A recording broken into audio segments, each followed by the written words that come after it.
Мен бір отбасының ерке қызы едім. Кезінде алып қашудың құрбаны болдым. Бұрын танысып біліспеген ауылдың жігітіне тұрмысқа шықтым. Менің сорыма қарай ол көп қыздың ішіндегі жалғыз ұл екен. Бәлкім кейбір отбасылар да әпкелері мен қарындастары үйдегі жалғыз келінді әлпештеп ұстайтын шығар. Бірақ мен ондай бақытқа кенелмедім. Алғашқы келін болып түскен күннен бастап енем мен қайынапа, қайынсіңлерім маған сын көзбен қарады. Күндер өте келер олар мені отбасы мүшесі деп есептемейтін болды. Бұл да біреудің алақанға салып аялаған баласы, оны ренжітпейік деген ой қаперлеріне кіріп шықпады. Ол аздай енем жұмған алақаны ашылмайтын сараң адам екен. Қаймақ демей-ақ қоялықшы, майды қоймада сақтап кілтке салатын.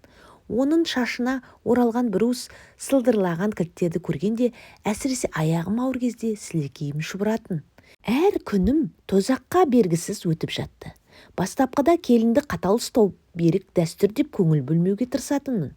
Өзіммен қатар түскен келіншектерге қарасам, олардың жағдайы дәл менікіндей емес екен. Отбасы мүшелері жаңа түскен келінді қатарына қосып, енесі сырласындай, қайынсіңлісі құрдасындай жақсы қарым-қатынас орнаған. Тап біздікіндей кемсітушілікті байқамадым. Осыдан кейін мен де іштей қарсыласуға көштім. Енем не қайынсіңлерім тұқыртып сөйлесе, сөз қайтармасан да қабағымды шытып жақтырмайтынымды білдіретін едім.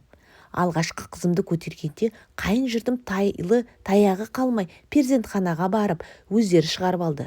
Екінші балама аяғым ауырлағанда қалада тұратын әпкем маған бұрын киген киімдерін әкеп берді. Арасында тіпті жаңалауы да бар екен. Қаладағылар ауылдың әйелдеріндей күйбен тіршіліктің сонда жүрмейді ғой. Ауылда ерте тұрып сиыр сауасың, бақшаны баптайсың, киім ашақ келмейді. Әпкемнің түсі оңбаған киімдерін көргенде қайынсіңлім Айгүлдің көздері шырадай жанды. Сен үйде отырсың, ауылда мұндай киімдерді киіп қайда бармақсың? Бізге бер, деді бұйырып. Мен тұңғыш рет даусымды қатты шығарып, маған лайықсыз киім саған жараса ма? Сенің де оқуың жоқ, қыз деген атың болмаса, менен айырмашылығың шамалы, деп бетін қайтарып тастадым. Сол-ақ екен, ол жыламсырап шешесіне жүгірмесі бар ма? Енем қызының сөзін сөйлеп мені жерден алып жерге салды. Біздің айғайымызды естіген күйеуім есікті тарс жауып үйден шығып кетті. Біз 3 ай тоң теріс жүрдік. Енем де, атам да, күйеуім де менен теріс айналды. Перзентханаға автобусқа отырып өзім бардым. Мерзімім жетіп ұлымды туғанда бірде-біреуі хабарласпады. Тек шығатын күні күйеуім машинамен келіп, ұлым Айдын екеумізді үйіне әкетті. Есімді жиып баламды жуындыруға қамданып жатқанымда қайынсіңлім бөлмеме кірді. Үстінде менің әпкемнің көйлегі. Жақтырмай тұрғанымды көріп, бөлмеден жылыстатайып тұрды. Бірақ сол күйі көйлегімді қайтармады.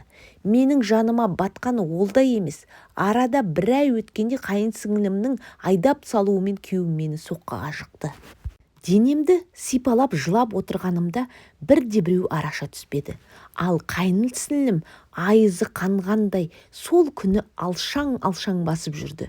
Ақыры бұл қорлыққа төзбеген мен бөлек шығу туралы мәселе көтердім. Туыстарды салып, күйеуімді де көндірдім. Қазір бөлек отауымыз. Қызым 1-ші класқа барады. Ұлым 3 жаста. Жолдасым екеуміздің қарым-қатынасымыз қалыпты. Бір-бірімізді сыйлаймыз, түсінеміз. Осындайда жас отбасылардың кей жағдайда бөлек тұрғаны да дұрыс па деп қаламын. Егер қайын жұртым мені өздеріндей көріп жылы қабақ танытқан болса, мен де ол үйден кетпес едім ғой. Қайын сіңліме келсек, 2 жыл бұрын көрші ауылдың жігітімен сөз байласып, тұрмысқа шыққан. Алайда жараса алмай бір ұлымен ата-енемнің қолында отыр. Табалағаным емес, осы бақытсыздығына өзіне басқа ешкім де кінәлі емес.